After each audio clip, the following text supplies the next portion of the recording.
आप सभी के सामने क्वेश्चन आ चुका है एसएससी जीडी जो कि 17 नवंबर 2021 को शिफ्ट फर्स्ट में पूछा गया था। ये बेहद ही आसान क्वेश्चन है बच्चों, टाइम एंड डिस्टेंस का क्वेश्चन पूछा गया था। तो इससे पहले बच्चों हमने एसएससी जीडी के जो 16 नवंबर के शिफ्ट फर्स्ट, शिफ्ट सेकंड और थर्ड के हमने सभी तमाम क्वेश्चन जो है समझा दिए, आपने बना लिए होंगे, मुझे उम्मीद है आपसे, और चीजें आपको बहुत ही अच्छे से समझ में आ रही होगी। तो चलिए बच्चों, आज हम इसी कड़ी को फिर से आगे बढ़ाते हुए क्लास को कंटिन्यू करेंगे भाई, ठीक है। तो क्वेश्चन बच्चों आपके सामने है, राधा को 26 किलोमीटर प्रति घंटा की चाल से चलने पर 1950 मीटर की दूरी तय करने में कितने मिनट लगेंगे, ठीक है बच्चों। तो चलिए भाई, टाइम डिस्टेंस का क्वेश्चन पूछा गया है और आपसे पूछ रहा है बच्चों टाइम की, समय कितना लगेगा, ठीक है। तो आप जानते हो कि समय बराबर होता है दूरी बटे चाल। समय बराबर होता है बच्चों दूरी बटे चाल, कि समय बराबर दूरी बटे चाल। और दूरी बच्चों दे रखी है क्वेश्चन में 1950 मीटर और चाल दे रखी है बच्चों 26 किलोमीटर प्रति घंटा। तो 1950 मीटर दूरी है और चाल दे रखी है बच्चों 26 किलोमीटर प्रति घंटा। और 26 किलोमीटर प्रति घंटा को बच्चों मीटर प्रति सेकंड में बदलने के लिए क्या करोगे, 5/18 से मल्टीप्लाई करोगे, यानी कि 26 के साथ मल्टीप्लाई जो होगी वो 5/18 से होगी। और 18 बच्चों ऊपर पहुंच गया तो यहाँ पे जो निकलेगा बच्चों ये मीटर प्रति सेकंड, यानी कि मीटर में तो दूरी दे रखी थी और 26 की गुणा 5/18 में करने से ये मीटर प्रति सेकंड में बदल गया। इसका मतलब यहाँ पे जो बच्चों टाइम बचेगा वो सेकंड में निकलेगा, ठीक है, क्योंकि मीटर के साथ सेकंड होता है, यानी कि सेकंड में समय निकला। लेकिन हमें बच्चों निकालना है मिनट में। अगर आपको मिनट में निकालना है बच्चों तो सेकंड को मिनट में बदलने के लिए आपको 60 से डिवाइड करना पड़ेगा, यानी कि पूरे को 60 से डिवाइड करोगे तो 60 से डिवाइड यहाँ पे 60 से डिवाइड कर दोगे, ठीक है। अब इसको कैलकुलेशन कर लोगे तो यहाँ से आंसर जो निकलेगा बच्चों मिनट में निकलेगा। बात समझ में आई? तो यहाँ से अब तुम जो है काट पीट दो, 13 दूनी 26 और 13 एकम 13, 13 पंजे 65, 0, ठीक है ना, 5 दूनी 10 यानी कि 0, और यहाँ से बच्चों 15 चौका 60 और ये कट गया 18/4। 18/4 का मतलब बच्चों 9/2 यानी कि 4.5 मिनट, 4 सही 1/2 मिनट आपका आंसर होगा, ठीक है। तो उम्मीद है बच्चों क्वेश्चन आपको अच्छे से समझ में आ चुका होगा, जो कि आपका ऑप्शन बच्चों ए ऑप्शन है, ठीक है। बेहद ही आसान था, केवल और केवल आपसे टाइम पूछा गया था क्वेश्चन में, ठीक है। तो चलिए नेक्स्ट क्वेश्चन की ओर बढ़ेंगे भाई, क्वेश्चन नंबर 2 जो कि बच्चों आपके सामने आ चुका है। तो इसको एक बार जो है अटेम्प्ट करने का प्रयास करते हैं, ठीक है। क्वेश्चन नंबर 2 बच्चों सिंप्लीफिकेशन का क्वेश्चन है, ठीक है भाई। चलिएगा, तो एक बार बच्चों इस क्वेश्चन को बनाने के लिए वीडियो पॉज करके एक बार खुद से बनाने की कोशिश करना भाई, क्वेश्चन नंबर 2 को, ठीक है बच्चों। चलिएगा, तो एक बार मैं लिख देता हूं यहाँ पे क्वेश्चन नंबर 2 को। क्वेश्चन नंबर 2 में क्या कहा गया इसको देखते हैं भाई। तो क्वेश्चन नंबर 2 में कहा गया बच्चों 33/40 प्लस 1/5 और अंदर दे रखा है ब्रैकेट के अंदर 4/5 माइनस 1/5 इंटू 7/8 माइनस 5/4, ब्रैकेट बंद और माइनस के 4/5, ठीक है बच्चों। तो आपसे पूछ लिया इसका मान क्या होगा, ठीक है। तो केवल और केवल सिंप्लीफिकेशन में बच्चों हमें एक ही नियम का पालन करना होता है, जिसका नाम होता है बोर्ड मास, ठीक है। तो सबसे पहले बच्चों हमें सॉल्व करना होता है ब्रैकेट को, ठीक है। और ब्रैकेट से भी पहले बच्चों मैं आपको बताना चाहूंगा कि आपके सामने कितना भी लेंथी क्वेश्चन क्यों ना हो, आप केवल और केवल प्लस माइनस पे फोकस करना, और प्लस माइनस से बड़े क्वेश्चन को आप सेगमेंट में तोड़ सकते हो, उसको ब्रेक कर सकते हो, यानी कि टुकड़ों में क्वेश्चन को सॉल्व करना तो आपके लिए जो है आसान हो जाएगा, ठीक है बच्चों। चलिएगा, तो यहां पे बच्चों प्लस है और यहां पे माइनस है, तो इसका मतलब पूरा का पूरा बच्चों बीच वाला एक सेगमेंट बना हुआ है। बीच वाला क्या बना हुआ है बच्चों, एक सेगमेंट बना हुआ है। तो इस बीच वाले हिस्से को हमें डिवाइड सॉल्व करना है बच्चों। तो अंदर जो ब्रैकेट है, इस ब्रैकेट के अंदर बच्चों माइनस है, तो ये छोटा सा एक सेगमेंट इसके अंदर भी है, ठीक है। तो सबसे पहले हम ब्रैकेट को सॉल्व करते हैं भाई। तो यहाँ पे 8 है, यहाँ पे 4 है। अगर बच्चों में 4 में 2 की मल्टीप्लाई ऊपर भी कर दो और नीचे भी कर दो, तो 5 दूनी 10 और नीचे 4 दूनी 8, यानी कि जो एलसीएम आएगा वो 8 ही बनेगा, यानी कि 10 में से 7 को कम कर दोगे, माइनस के कितने बचेंगे, माइनस के 3 बचेंगे, क्योंकि यहाँ पे 5 दूनी 10 माइनस का होगा और 7 प्लस का है, तो माइनस के 3, 10 में से 7 गए, माइनस के 3, 3/8। अब माइनस के 3/8 यहां से निकला बच्चों माइनस के 3/8। अब माइनस का 3/8 बच्चों 1/5 में जब मल्टीप्लाई करेगा तो यहाँ पे बच्चों प्लस हो जाएगा, और ये होगा बच्चों 3/8 पंजे 40, तो यानी कि 4/5 तो ये है ही, और यहाँ पे बच्चों प्लस होगा, और ये 3 ही कम 3 और 8 पंजे 40, ठीक है। इसी तरीके से अगर बच्चों में यहाँ पे 5 में 8 की मल्टीप्लाई नीचे कर दूं और 8 की मल्टीप्लाई ऊपर कर दूं, आप कहोगे कोई दिक्कत नहीं सर, ठीक है ना।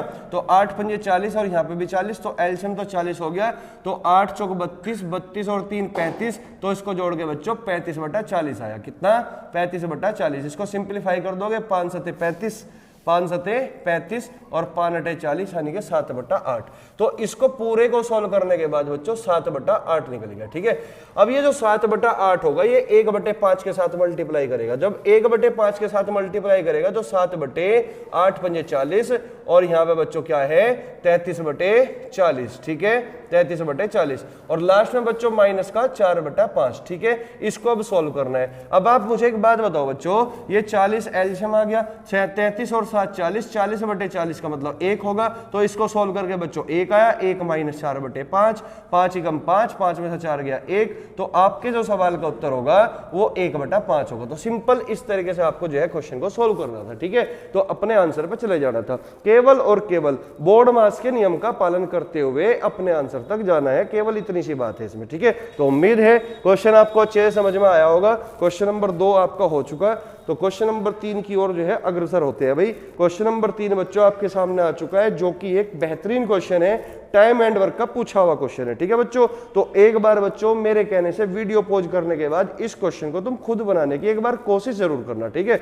बहुत ही बेहतरीन क्वेश्चन है, बहुत ही खूबसूरत क्वेश्चन है भाई, ठीक है। चलिएगा, तो इसको मैं कर देता हूं रफ, तो मक्खन की तरह बिल्कुल एकदम बेहतरीन तरीके से मैं इसको एक्सप्लेन करूंगा, तो समझने का प्रयास करना, ठीक है। चलिएगा, तो क्वेश्चन नंबर 3 में कहा गया मेरे भाई कि ए एक निश्चित कार्य को 15 दिनों में पूरा कर सकता है। ए एक निश्चित कार्य को 15 दिनों में पूरा कर सकता है। बी ए से 10% कम कार्यकुशल है और सी ए से 20% अधिक कार्यकुशल है। तीनों ने 3 दिनों तक एक साथ मिलकर कार्य किया। शेष कार्य को डी द्वारा अकेले 9 सही 1/2 दिनों में पूरा किया गया। मूल कार्य को डी अकेले कितने दिनों में पूरा कर सकता है? तो बच्चों टाइम एंड वर्क में केवल और केवल 2 चीजें इंपॉर्टेंट होती है, एक तो टोटल वर्क और एक वन डे वर्क। जिसका भी टोटल वर्क और वन डे वर्क निकल गया तो ये मान लो क्वेश्चन बिल्कुल आसान है, बिल्कुल सेकंडों में क्वेश्चन होने वाला है फिर, ठीक है। तो चलिए बच्चों करना किस तरीके से, तो एक निश्चित कार्य को 15 दिनों में पूरा कर सकता है। तो ए कर सकता है बच्चों इस निश्चित कार्य को 15 दिनों में पूरा, ठीक है बच्चों। चलिए, अब क्वेश्चन में कहा गया बी ए से 10% कम कार्य कुशल है। अब मैंने यहां पे लिख दिया बच्चों ए, यहां पे लिख दिया बी और यहां पे लिख दिया सी। कह रहा कि बी जो है ना वो ए से 10% कम कार्य कुशल है, ये क्वेश्चन में दे रखा है, और सी ए से 20% अधिक कार्य कुशल है। अब कह रहा है क्वेश्चन में कि जो सी है ना वो ए से 20% अधिक कार्यकुशल है, ठीक है बच्चों। अब क्वेश्चन में कहा गया तीनों ने 3 दिनों तक एक साथ मिलकर कार्य किया। तो सबसे पहले बच्चों हमें ए बी और सी की इफिशिएंसी का रेशियो निकालना है, उसके बाद ही क्वेश्चन को आगे बढ़ाना है, ठीक है। तो सबसे पहले बच्चों हम निकाल लेंगे ए बी सी की इफिशिएंसी, पावर का, ताकत का रेशियो क्या होगा, ठीक है। आप मुझे बताओ, बी ने भी किसको बेस मानना बच्चों? ए को, और सी ने भी किसको बेस मान लिया बच्चों? ए को। तो इसका मतलब सबसे पहले हम किसका रेशियो निकाल लेंगे? ए का रेशियो निकाल लेंगे। आप मुझे बताइए 10% की फ्रैक्शन वैल्यू क्या होगी बच्चों? 10% की फ्रैक्शन वैल्यू 1/10 होती है। ठीक इसी प्रकार 20% की फ्रैक्शन वैल्यू क्या होगी? तो 20% की फ्रैक्शन वैल्यू बच्चों 1/5 होती है। तो आप क्या करोगे, 10 और 5 का एलसीएम कितना होगा? 10 ही होगा। तो आप ए की जो इफिशिएंसी है वो 10 मान लो कि 10 यूनिट, यानी कि ए एक दिन में 10 यूनिट काम करेगा। अब मुझे एक बात बताओ, बी जो है ए से 10% कम कार्यकुशल है, यानी कि इस 10 का 1/10 होगा बच्चों। एक तो एक कम काम करेगा, 10 ये 10 करता है तो बी जो है 10 से एक कम काम करेगा। तो इसका मतलब बी कितना करेगा बच्चों? 9 काम करेगा। क्लियर हुई बात। इसी प्रकार अगर मैं बात करूं सी की, तो सी जो है बच्चों ए से 20% ज्यादा कार्यकुशल है, तो इसका मतलब वो 10 का 20% कितना होगा बच्चों? 10 का 20% बच्चों कितना होगा? 2, यानी कि 10 का 1/5 निकाल दो, कितना बच्चों? 2। तो यानी कि ए से 2 ज्यादा करेगा, तो 10 और 2 12। इसका मतलब सी एक दिन में 12 काम करेगा। तो यहां से बच्चों हमने इस तरीके से ए बी सी की इफिशिएंसी निकाल ली, इनके ताकत का रेशियो क्या है वो सब चीज हमने निकाल लिया, ठीक है। तो ए एक दिन में करता है 10 काम, बी एक दिन में करता है बच्चों 9 काम, और सी एक दिन में करता है बच्चों 12 काम। तो ये जो रेशियो निकला बच्चों, ये इनकी इफिशिएंसी का रेशियो है, पावर का रेशियो है, ताकत का रेशियो है, काम करने की दर का रेशियो है। बात समझ में आई। अब आप मुझे एक बात बताओ, भाई ए जो है 15 दिन में सारा काम खत्म कर लेता है, जबकि ए जो है एक दिन में 10 ही काम करता है। अगर ए एक दिन में 10 काम करता है, अगर ए एक दिन में 10 काम करता है तो 15 दिन में कितना करता है? तो एक दिन में 10 तो 15 दिन में 150। इस बात का मतलब ये हुआ कि जो टोटल वर्क है बच्चों वो 150 यूनिट है।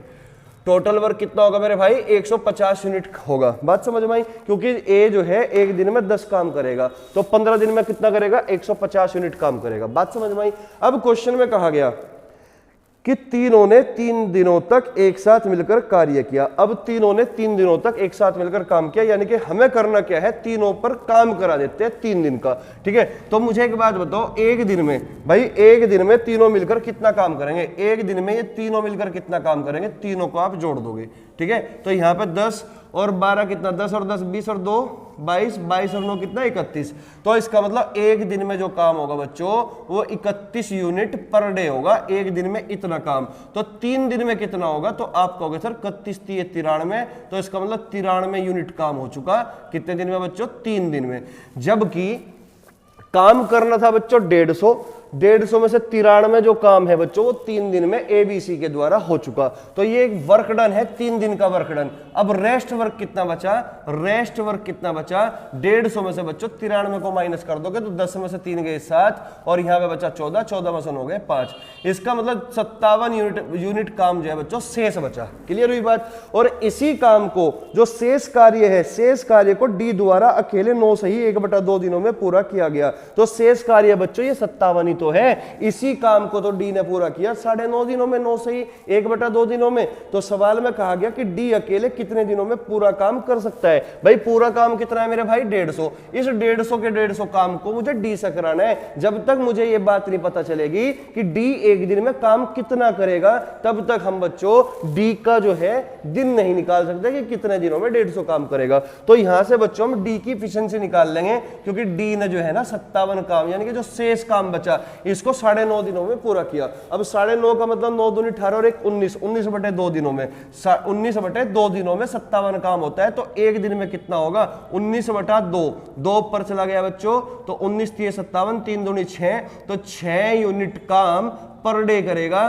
तो डी का एक दिन का काम आ गया बच्चों 6 यूनिट। जबकि हमें बताना है कि 150 काम पूरा करने में डी कितने दिन लेगा। तो 150 को बच्चों आप 6 से डिवाइड कर दोगे तो टोटल जो है ना 25 दिन लगेंगे, 25 दिन। तो इसका मतलब डी जो है इस सारे काम को खत्म करने में 25 दिन लेगा। इतना सा सॉल्यूशन करना था बच्चों। ठीक है, तो आपका जो आंसर है बच्चों बी ऑप्शन है। उम्मीद है हर एक चीज आपको बहुत ही बारीकी से समझाई गई और चीजें एकदम से क्लियर हुई होगी। तो जल्दी से बच्चों इसको एक बार नोट करो, स्क्रीनशॉट लो, ताकि ये क्वेश्चन आपको अच्छे से समझ में आए। ठीक है, और इससे पहले भी जो 2021 में मतलब 16 नवंबर का जो पेपर था, एक दिन पहले वाला जो पेपर था, उसमें भी बच्चों इस टाइप का क्वेश्चन पूछा जा चुका। ठीक है, और हो सकता है इस टाइप का क्वेश्चन आपके यूपी पुलिस में आ जाए या यूपीएसआई में आ जाए। तो इसी टाइप का मतलब सवाल यार कुछ नहीं है, सवाल बहुत ही सिंपल होते हैं। जैसे क्वेश्चन में कहा जाए वैसे वैसे आप काम करना है, अकॉर्डिंग टू लैंग्वेज काम करना है बस। केवल टाइम एंड वर्क में 2 ही चीज इंपॉर्टेंट होती है, ये बात याद रखना। एक तो टोटल वर्क निकाल लो और एक 1 डे वर्क निकाल लो, बस। इससे ज्यादा टाइम एंड वर्क में इससे ज्यादा कोई भी कंसेप्ट नहीं काम करता। ठीक है, इतना अगर आपने कर लिया तो क्वेश्चन बिल्कुल आसान हो जाता है। ठीक है भाई, चलिए क्वेश्चन नंबर 4 की ओर बढ़ेंगे। जल्दी से एक बार इसको नोट करो। और आपके सामने बच्चों क्वेश्चन नंबर 4 आ चुका है, जो कि एक बेहतरीन क्वेश्चन है। ठीक है, ये परसेंटेज का क्वेश्चन है अपने आप में क्वेश्चन नंबर 4। तो एक बार बच्चों वीडियो पॉज करके इस क्वेश्चन को भी तुम खुद से बनाने की एक बार ट्राई करना। ठीक है मेरे भाई, चलिएगा।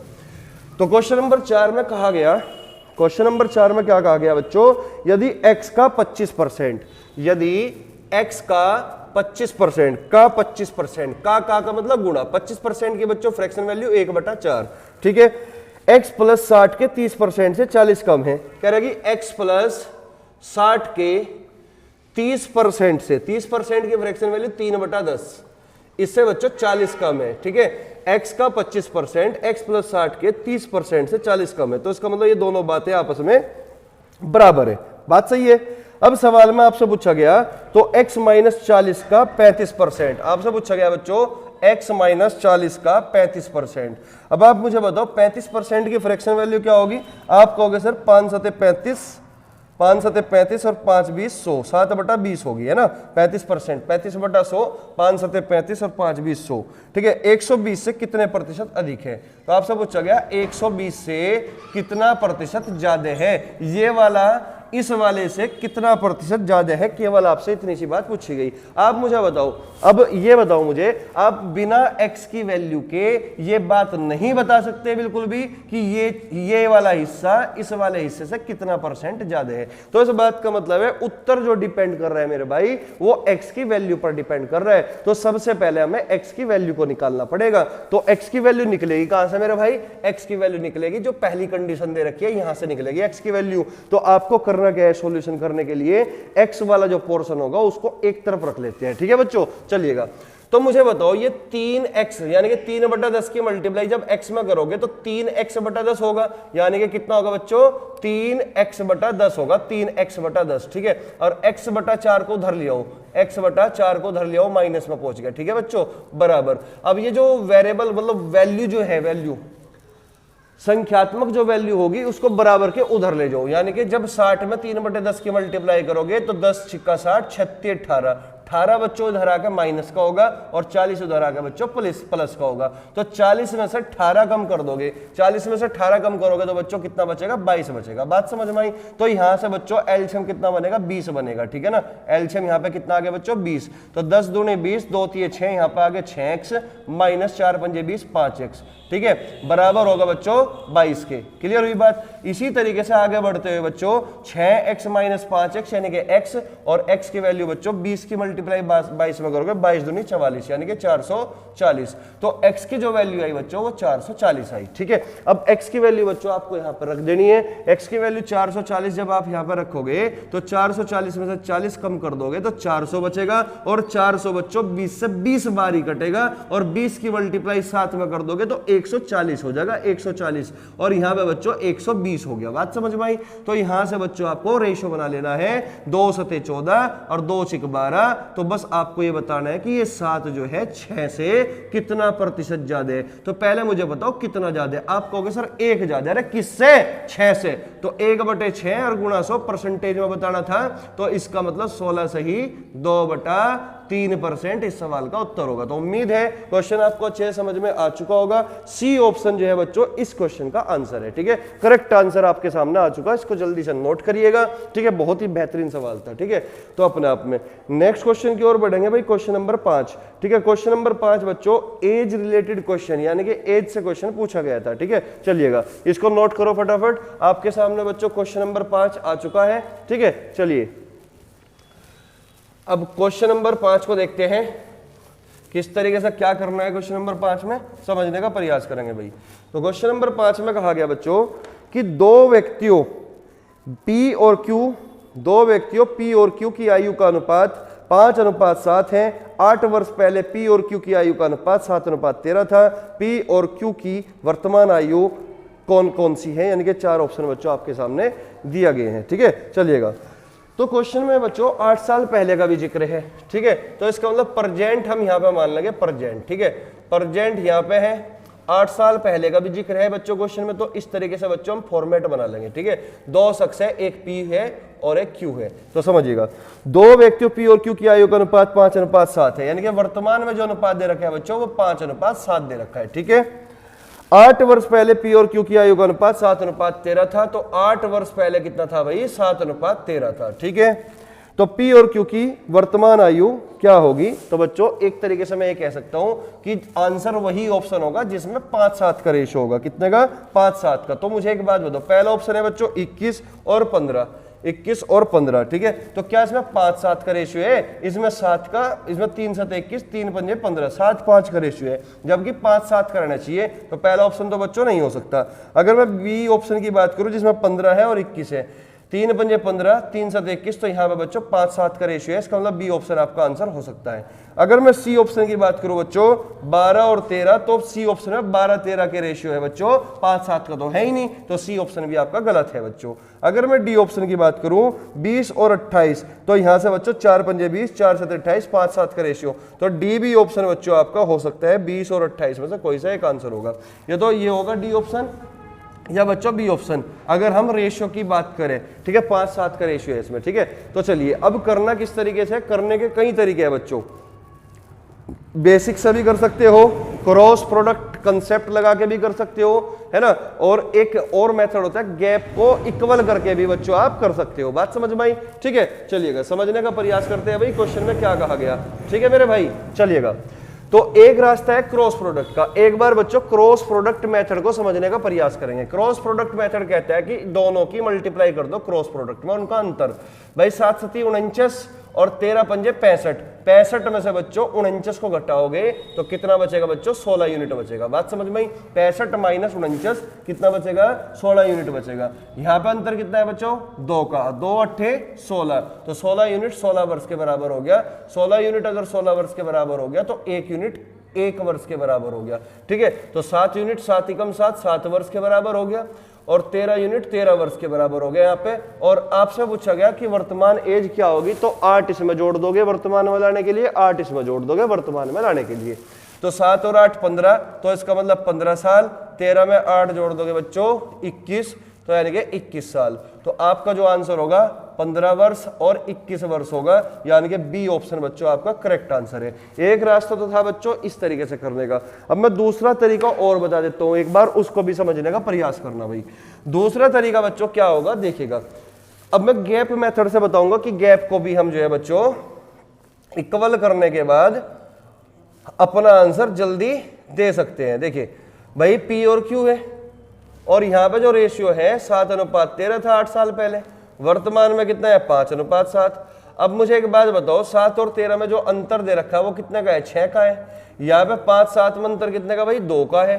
तो यानी कि ये अंतर जो है अलग अलग है, इस अंतर को इक्वल कर लो। अब इस अंतर को इक्वल कैसे करोगे, 2 और 6 का एलसीएम कितना बनेगा 6, तो इसका मतलब इसमें 3 की मल्टीप्लाई कर दोगे, 3 7 21 और 3 पंजे 15, तो 5-7 का रोल बच्चों खत्म। 15 और 21 में 6 का ही अंतर है, 7 और 13 में भी 6 का ही अंतर है, तो ये अंतर हमने कर दिया बराबर। क्लियर हुई बात। अब आप मुझे बताओ 8 साल पहले 7 का था, अब 15 का हो गया, गैप कितने का आ गया भाई 8 का आ गया। तो बच्चों क्वेश्चन में भी तो 8 का दे रखा है, 13 का था और अब 21 का हो गया, गैप कितने का आ गया 8 का आ गया, क्वेश्चन में भी 8 का दे रखा है। अगर क्वेश्चन का गैप और क्वेश्चन सवाल का मतलब यहाँ पे जो गैप दिया हुआ है ये वाला गैप इसका अंतर के बराबर हो जाए, तो इसका मतलब आंसर बच्चों यही होगा। फिर वर्तमान में 15 और 21, इस तरीके से भी आप कर सकते हो गैप को इक्वल करने के बाद। ठीक है, उम्मीद है क्वेश्चन आपके अच्छे से समझ में आ चुका होगा। ठीक है, तो चलिए बच्चों नेक्स्ट क्वेश्चन की ओर बढ़ेंगे। क्वेश्चन नंबर 6 जो कि आपके सामने आ चुका है, बेहद ही आसान क्वेश्चन है। 2021 में ये बच्चों पूछा गया था और यही सवाल डिट्टो 2023 में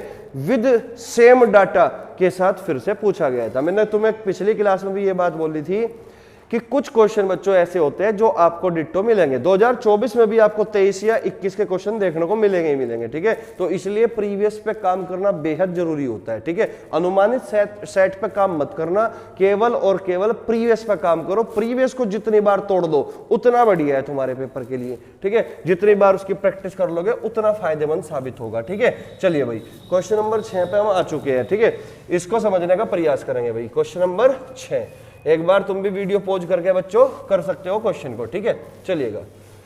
तो क्वेश्चन में कहा गया मेरे भाई कि संख्या 2483 में किस छोटी से छोटी संख्या को जोड़ने पर, संख्या 2483 में किस छोटी से छोटी संख्या को जोड़ने पर वह 3, 4, 5 और 6 से पूर्णतः विभाज्य हो। ऑप्शन है बच्चों 30, ऑप्शन है बच्चों 37 और ऑप्शन है बच्चों 22 और ऑप्शन है बच्चों 23। ठीक है, कौन सा ऑप्शन बच्चों आपका सही होगा, ठीक है, इनमें से बताना है। देखिए बच्चों, दो रास्ते हमारे पास है इस क्वेश्चन को सॉल्व करने का। एक रास्ता तो है कि आप सॉल्यूशन कर लो सवाल का, दूसरा रास्ता बच्चों हो सकता है हमारे पास कि हम जो है ऑप्शन टेक्निक से भी जो है अपने आंसर पे जा सकते हैं। अब मैं दोनों ही तरीके आपको बताना चाहूंगा कि किस तरीके से हमें पेपर में सोचना होता है। ठीक है, चलिएगा समझते हैं भाई। भाई मुझे एक बात बताओ, 3, 4, 5 और 6 से पूरा पूरा कटना चाहिए। और मुझे फुल उम्मीद है कि तुम्हें ना डिविजिबिलिटी रूल तो आते ही होंगे। 3 से कोई संख्या कब कटेगी, 4 से कब कटेगी, 5 से कब कटेगी और 6 से कब कटेगी। आपको पता है 6 से कब कटती है, अगर कोई संख्या 2 से भी पूरा पूरा डिवाइड होती हो और 3 से भी पूरा पूरा डिवाइड होती हो तो तभी वो संख्या 6 से पूरा पूरा डिवाइड होती है। ठीक है, अगर मैं इसमें 30 जोड़ दूं तो केवल यूनिट डिजिट पे फोकस करना। यहाँ पे यूनिट डिजिट बच्चों 3 है, यहाँ पे बच्चों 0 है, यानी कि 3 में अगर मैं 0 जोड़ दूं तो 3 बनेगा यूनिट डिजिट। और 3 बच्चों कभी भी 2 से पूरा पूरा डिवाइड नहीं हो सकता, क्योंकि 6 में 2 छिपा हुआ है, तो इसका मतलब ये भी आंसर हमारा नहीं बन सकता। अगर मैं 37 का 7 जोड़ दूं, 7 + 3, 7 + 3 यूनिट डिजिट 0 बनेगा। 0 बच्चों 2 से पूरा पूरा डिवाइड हो सकता है, तो इसका मतलब ये आंसर हो सकता है। अगर बच्चों मैं 3 में 2 जोड़ दूं 5 और 5 यूनिट डिजिट बनेगा और 5 2 से पूरा पूरा नहीं कटेगा, ये भी आंसर हमारा नहीं हो सकता। अगर बच्चों में 3 और 3 6 जोड़ दूं, वो 3 जोड़ दूं, 3 और 3 6, तो यूनिट डिजिट 6 बनेगा। 6 बच्चों 2 से पूरा पूरा डिवाइड होगा। तो मैंने 2 के डिविजिबिलिटी रूल लगाकर बच्चों यहाँ पर जो है कौन सा ऑप्शन एलिमिनेट कर दिया, ये 2 ऑप्शन एलिमिनेट कर दिए, एक तो ए और एक सी, यानी कि बी और डी में बच्चों हम फंस चुके। अब मैं बच्चों 6 में से तो 2 का निकाल लिया, अब मैं 5 का डिविजिबिलिटी रूल देखता हूं, क्योंकि कोई भी संख्या 5 से केवल तभी कटती है मेरे भाई जब उसका यूनिट डिजिट 5 से कटता हो, यानी कि यूनिट डिजिट या तो 0 बनना चाहिए या फिर 5 बनना चाहिए। अगर मैं 3 में 7 जोड़ता हूं तो 7 और 3 10, 0 बनेगा यूनिट डिजिट, तो आंसर ये हो सकता है, यानी कि 5 से भी कटेगा। अगर बच्चों मैं 3 जोड़ दूं, 3 और 3 6, और अगर 6 आ गया जो यूनिट डिजिट, तो यूनिट डिजिट 6 बच्चों 5 से कभी नहीं कटेगा, तो ये आंसर नहीं होगा। तो आंसर तो बच्चों 37 होगा। इस तरीके से आप डिविजिबिलिटी रूल का प्रयोग करके अपने ऑप्शन को एलिमिनेट करके अपने आंसर तक जा सकते हो। ठीक है, अब सॉल्यूशन क्या हो सकता है उसको समझ रहे हैं मेरे भाई, सॉल्यूशन सवाल का क्या हो सकता है उसको समझिएगा। ठीक है, अब देखिएगा बच्चों, आपको करना क्या है, सवाल में ये कहा गया कि 2483 में ऐसी छोटी से छोटी संख्या में क्या जोड़ दूं कि जोड़ने के बाद जो नई संख्या बनेगी वो 3 से भी कटती हो, 4 से भी कटती हो, 5 से भी कटती हो और 6 से भी कटती हो। तो इसका मतलब अगर कोई संख्या बच्चों 3, 4, 5 और 6 से कटती है तो इसका मतलब वो इनके एलसीएम से भी कटेगी। इनका एलसीएम निकाल लोगे बच्चों आप, एलसीएम कितना आ गया 60। एलसीएम का मतलब वो छोटे से छोटा नंबर, वो छोटे से छोटा नंबर जो सभी संख्याओं से, दी गई संख्याओं से पूरा पूरा डिवाइड होता हो। तो आप 3, 4, 5, 6 से मत भाग करो, आप डायरेक्ट 60 से भाग कर दो। यानी कि अगर 2483 को आप 60 से डिवाइड करते हो तो 60 से डिवाइड 6 चौक 24, 4 की मारनी चला दोगे तो 240, बचेगा कितना मेरे भाई 8। ठीक है, 8 पे चलेगा नहीं 3, तो 60 कम 60, यानी कि यहाँ बचेगा बच्चों 60। तो कितना आया बच्चों, यहाँ पे आ गया आपका 23। यानी कि इस 23 को देखो, 2 रास्ते हैं शेषफल को 0 करने के। एक रास्ता तो है कि जो शेषफल बचता है इसको माइनस कर दो, लेकिन माइनस का स्कोप क्वेश्चन में नहीं दिया गया। क्वेश्चन में कहा गया क्या जोड़ा जाए, तो माइनस का मतलब होता है यहाँ पे जितना शेषफल आता है उसको उतना ही सब्ट्रैक्ट कर दो, यानी कि माइनस करना पड़ेगा 23, लेकिन माइनस का स्कोप नहीं है। तो फिर दूसरा रास्ता बच्चों ये है कि इसमें कुछ जोड़ दो, यानी कि 23 में कुछ जोड़ दो और भाजक यानी कि 60 के बराबर कर दो। तो कहने का मतलब है भाजक और शेषफल का जो अंतर होता है वो जोड़ना होता है। तो 60 में से बच्चों 23 तुम कम कर दोगे तो कितना बचेगा मेरे भाई, 37 नहीं बचेगा। तो इसका मतलब 37 जोड़ना पड़ेगा, यही आपका आंसर है। तो इस तरीके से आप सोल्व भी कर सकते हो क्वेश्चन को। ठीक है, लेकिन पेपर में थोड़ा ही सोल्व करोगे, पेपर में तो तुम जो ऑप्शन से एलिमिनेट कर दोगे। ठीक है, समझदार बालक हो तुम। ठीक है, तो नेक्स्ट क्वेश्चन की ओर बढ़ेंगे भाई, क्वेश्चन नंबर 7, जो कि एक मेंसुरेशन का एक अच्छा क्वेश्चन जो है एसएससी जीडी ने 2021 में 17 नवंबर को शिफ्ट फर्स्ट में पूछा था। एक बेहतरीन खूबसूरत क्वेश्चन एक तरीके से। ठीक है ना, तो इसको एक बार जो है वीडियो पॉज करके खुद से बनाने की जरूर एक बार ट्राई करना, देखना कि तुम जो है कर पाते हो या फिर तुम्हें अभी और जो है मेहनत करने की आवश्यकता है। ठीक है, तो चलिए क्वेश्चन नंबर 7 की ओर बढ़ेंगे भाई। तो क्वेश्चन नंबर 7 में क्या कहा गया उसको देखते हैं भाई, है ना। वो कहते हैं ना कई बार कि उड़ान तो भरनी है चाहे कई बार गिरना पड़े, उड़ान तो भरनी है चाहे कई बार गिरना पड़े, सपनों को पूरा करना है चाहे खुद से भी लड़ना पड़े। ठीक है बच्चों, तो इसी के साथ जो है इस क्वेश्चन को बनाने की कोशिश करेंगे भाई। ठीक है, चलिएगा क्वेश्चन नंबर 7 में कहा गया एक ठोस बेलन की ऊंचाई, एक ठोस बेलन की ऊंचाई और त्रिज्या के बीच का अंतर 23 सेंटीमीटर है। बेलन का संपूर्ण पृष्ठीय क्षेत्रफल 1628 वर्ग सेंटीमीटर है। बेलन की क्रम से ऊंचाई और त्रिज्या ज्ञात करें। 4 ऑप्शन बच्चों आपके सामने है। ठीक है, तो चलिए भाई बनाने की कोशिश करेंगे क्वेश्चन को, क्या करना है क्या नहीं देखते हैं भाई। आपको बेलन के बारे में पता होना चाहिए कि बेलन, ठीक है ना, बेलन यानी कि 3D आकृति है। ठीक है, देखिएगा मैं एक बार बना देता हूं। तो बेलन की आकृति बच्चों कुछ इस प्रकार दिखाई देती है। ये हमारा एक बेलन है, ठीक है। अब इसमें क्या कहा गया, मान लो इसकी हाइट तो h है, ये हाइट है बच्चों h, और ये बच्चों यहां से लेकर यहां तक की इसकी रेडियस है त्रिज्या यानी कि r। अब क्वेश्चन में कहा गया कि एक ठोस बेलन की ऊंचाई और त्रिज्या के बीच का अंतर 23 है, यानी कि h ऊंचाई और त्रिज्या यानी कि r, इनके बीच का जो अंतर दे रखा बच्चों वो 23 दिया हुआ है, ये बात क्वेश्चन में दे रखी है, ठीक है। अब क्वेश्चन में कहा गया बेलन का संपूर्ण पृष्ठीय क्षेत्रफल। अब बेलन का जो संपूर्ण पृष्ठीय क्षेत्रफल का जो फॉर्मूला होता है बच्चों वो होता है 2πr into h plus are, ठीक है। मैं लिख देता हूं यहां पे, बेलन का टोटल सरफेस एरिया संपूर्ण पृष्ठीय क्षेत्रफल का जो फॉर्मूला होगा वो होगा 2πr और h प्लस के r, h प्लस r, ये बेलन का संपूर्ण पृष्ठीय क्षेत्रफल होगा। और ये दे रखा बच्चों 1628 के बराबर, 1628 के बराबर दिया हुआ है, ठीक है बच्चों। अब क्वेश्चन में कहा गया बेलन की क्रम से ऊंचाई और त्रिज्या क्या होगी, तो ऊंचाई भी आपको बतानी है और त्रिज्या भी बच्चों आपको बतानी है, ठीक है बच्चों। चलिएगा तो किस तरीके से किया जाएगा देखते हैं भाई। देखो एक तरीका जो है बच्चों इसको पूरा मतलब सही तरीके से पूरा डिटेल में करना है। डिटेल में करोगे बच्चों आप एक ही सवाल में कम से कम अपना टाइम वेस्ट कर दोगे। क्यों? क्योंकि यहां से बच्चों h माइनस आर बराबर 23 दिया हुआ है, तो बच्चों में यहां से h की जो वैल्यू होगी वो 23 प्लस आर में यहाँ पे रख दूंगा, तो सारा का सारा जो क्वेश्चन होगा हमारे आर की टर्म में आ जाएगा। और आर की टर्म में आने के बाद बच्चों जब आर की वैल्यू निकल जाएगी फिर उसके बाद में h की वैल्यू निकाल लूंगा। लेकिन प्रॉब्लम ये है मेरे भाई, अगर मैं यहां से h की वैल्यू निकालू 23 प्लस आर, यहाँ पे 23 प्लस आर लिख दूंगा तो r इंटू आर करके आर स्क्वायर क्वाड्रेटिक इक्वेशन बन जाएगी। लेकिन मैं ये बात पहले भी कई बार बता चुका हूं कि अगर आप कंपटीशन के फील्ड में है तो केवल लिखना उतना ही है जितनी जरूरत हो। एक बात तो ये होगी।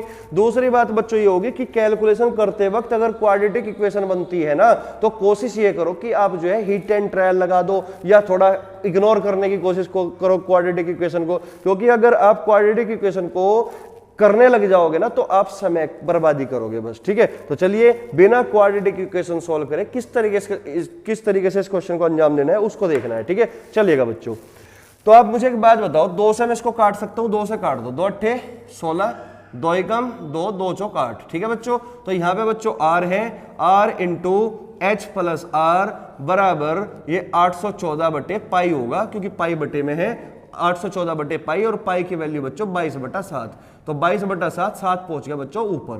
क्लियर हुई बात? तो यहां से बच्चों मैं इसको काट दूंगा, सिंप्लीफाई कर दूंगा, ठीक है ना भाई। 11 दूनी 22, 11 सतह 77, 11 चौक 44, यानी कि 2 से 74 को काट दोगे तो 7 गुणा 74 कितनी बार? 37 बार कटेगा, ठीक है बच्चों। तो r into h plus r की जो वैल्यू है बच्चों वो 7 गुणा 37 आई, 7 गुणा 37। क्लियर हुई बात यहां तक? तो अगर बच्चों यहां तक चीजें एकदम क्लियर है तो आप मुझे बताओ, तुलना करनी तो आपसे आती है ना, तुलना कैसे की जाती है? तो r into h plus r 7 into 37 है, तो इसका मतलब तुलना इस तरीके से करनी है बच्चों कि यहाँ पे r की वैल्यू आपको दिख रही होगी कितनी है? 7, और h प्लस आर की जो वैल्यू है बच्चों वो 37 है। तो इसका मतलब अगर r की वैल्यू बच्चों 7 है तो 7 प्लस h कितना होना चाहिए? फिर 30 होना चाहिए भाई। 30 और 7 37 हुआ कि नहीं? अगर 30 h की वैल्यू है, r 7 है, तो इसका मतलब जो पहली इक्वेशन क्वेश्चन में दे रखी है ये भी सेटिस्फाई होना चाहिए। तो यहाँ पे h की वैल्यू बच्चों कितनी? 30, और r की वैल्यू बच्चों कितनी? 7, तो 30 में से 7 घटाओगे तो 23 सेटिस्फाई करता है। तो इस बात का मतलब ये हुआ बच्चों कि h जो है बच्चों वो 30 सेंटीमीटर है और r जो दे रखा बच्चों वो 7 सेंटीमीटर होगा, यानी कि आपका जो ऑप्शन है बच्चों वो ए ऑप्शन करेक्ट होगा, ठीक है। तो 30 सेंटीमीटर और 7 सेंटीमीटर। तो बच्चों इस क्वेश्चन को करने का सबसे बेस्ट और सबसे यूनिक तरीका है ये, ठीक है। बिना क्वाड्रेटिक इक्वेशन बनाए आप जो है इस सवाल को कर सकते हो। तो द्विघात समीकरण के चक्कर में बिल्कुल नहीं पढ़ना, ठीक है बच्चों। तो जल्दी से एक बार इसको क्वेश्चन को नोट कर लो जल्दी से, बहुत शानदार क्वेश्चन था अपने आप में, ठीक है। अब हमारा जो एक ही क्वेश्चन बचा बच्चों आज की क्लास का, जो लास्ट क्वेश्चन है क्वेश्चन नंबर 8, ठीक है। अब जो 8 क्वेश्चन है ये शिफ्ट फर्स्ट के है बच्चों 17 नवंबर के। फिर मैं अगले क्लास में अगले 8 क्वेश्चन कराऊंगा, तो 8 8 16, और 16 के बाद बच्चों अगली जो क्लास होगी वे 9 क्वेश्चन होगी, क्योंकि 25 क्वेश्चन पूछे गए थे, ठीक है। चलिएगा, तो इस तरीके से सीक्वेंस बाय सीक्वेंस हम चीजों को क्रम में बढ़ाते रहेंगे, ठीक है। तो नेक्स्ट क्वेश्चन की ओर बढ़े भाई, क्वेश्चन नंबर 8 जो कि आज की क्लास का लास्ट क्वेश्चन होगा। तो इसको कर देता हूं बच्चों मैं रफ। तो क्वेश्चन नंबर 8 को एक बार बनाने की कोशिश करो भाई। क्वेश्चन नंबर 8 आपके सामने आ चुका है, ठीक है। चलिएगा, क्वेश्चन नंबर 8 में क्या कहा गया देखते हैं भाई। क्वेश्चन नंबर 8 जो है ये प्रॉफिट एंड लॉस का पूछा हुआ क्वेश्चन है भाई। तो इसको एक बार वीडियो पॉज करके जल्दी से बनाओ फटाफट और अपना आंसर को मैच करो।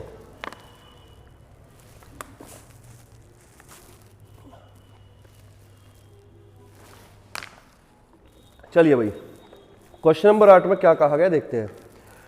तो क्वेश्चन नंबर 8 में कहा गया कि एक दुकानदार ने 2600 रुपये अंकित मूल्य वाले एक टेबल फैन को 18% की छूट पर खरीदा। उसने इसका अंकित मूल्य 2800 रुपये रखा और इस पर 15% की छूट दी। इससे उसे कितना लाभ होगा, कितने रुपए का लाभ होगा। यानी कि लाभ जो पूछा गया बच्चों रुपए में पूछा गया है, यानी कि ऑप्शन में देख के ही पता लग रहा है कि रुपए में आंसर देना है, ठीक है, परसेंटेज में आंसर नहीं देना।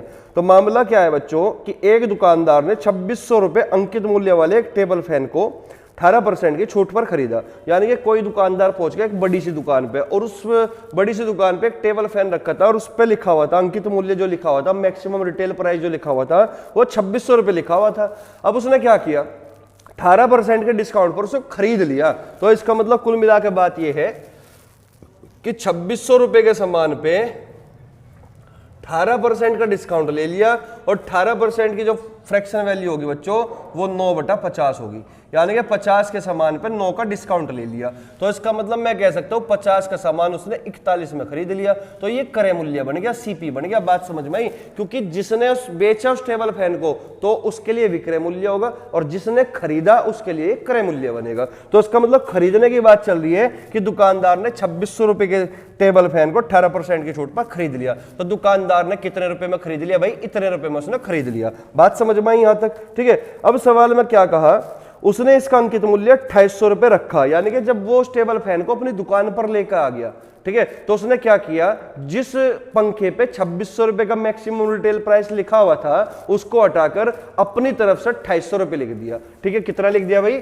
2800 रुपए उसने लिख दिया। ठीक है बच्चों, अब क्या हुआ, और इस पर 15% की छूट दी, इससे उसे कितना लाभ होगा। अब उसने क्या किया, जो भी उसकी दुकान पे अब कस्टमर आए उसको उसने 15% का डिस्काउंट देना शुरू किया और अब ये पूछना चाहता है एग्जामिनर उसको फायदा कितने रुपए का हुआ। ठीक है बच्चों, चलिएगा। तो 15% की फ्रैक्शन वैल्यू 5 थे 15, 5 20 तो 20 रुपए के सामान पर 3 का डिस्काउंट दे दिया। यानी कि 20 का सामान उसने 17 में बेच दिया, 3 का डिस्काउंट देकर 17 में बेच दिया। तो इसका मतलब उसने इतने रुपए में उसने बेच दिया। क्लियर हुई बात? तो यहां से सीपी और एसपी मिल जाएगा आपको, सीपी और एसपी यहां से हमें मिल जाएगा।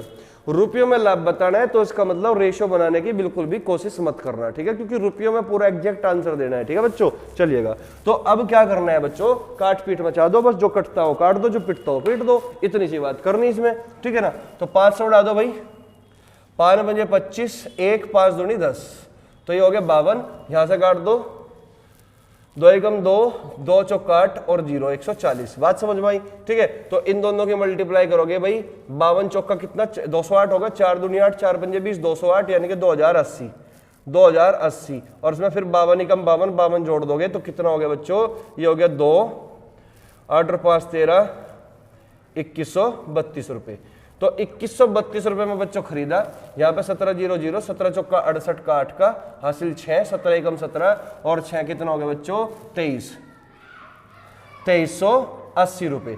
यानी कि मैं कह सकता हूं कि खरीद कर लाया 2132 रुपए का, लेकिन बेच कितने में रहा भाई? वो बेच रहा है 2380 रुपए में। अब देखते हैं इसको फायदा हुआ कि नुकसान। तो मुझे बताओ, खरीद के 2132 में आ रहा, 2380 में बेच रहा, कम में लाया खरीद के, ज्यादा में बेच दिया, तो उसको फायदा कितने रुपए का हुआ? यानी कि इसमें से इसको घटाओगे तो 10 में से 2 गए 8 और यहां बच्चों बचा 7, 7 में से 3 गए 4 और यहां बचा 3, 3 में से 1 गया 2। तो इसका मतलब 248 रुपए का प्रॉफिट हो गया, प्रॉफिट। बात समझ में आई? तो ये बच्चों आंसर आ गया आपका 248 रुपए, जो कि आपका डी ऑप्शन है। तो उम्मीद है ये प्रॉफिट लॉस का आसान सा क्वेश्चन आपको अच्छे से समझ में आ चुका होगा। तो चलिए बच्चों, इसी क्लास में जो 8वां क्वेश्चन है, इसी के साथ बच्चों आज की क्लास को विराम देंगे और एक छोटी सी शायरी के साथ आज की क्लास का अंत होगा। ठीक है बच्चों? तो बच्चों एक छोटी सी शायरी है आपके लिए, एक बहुत ही बेस्ट मोटिवेशनल रहने वाली है।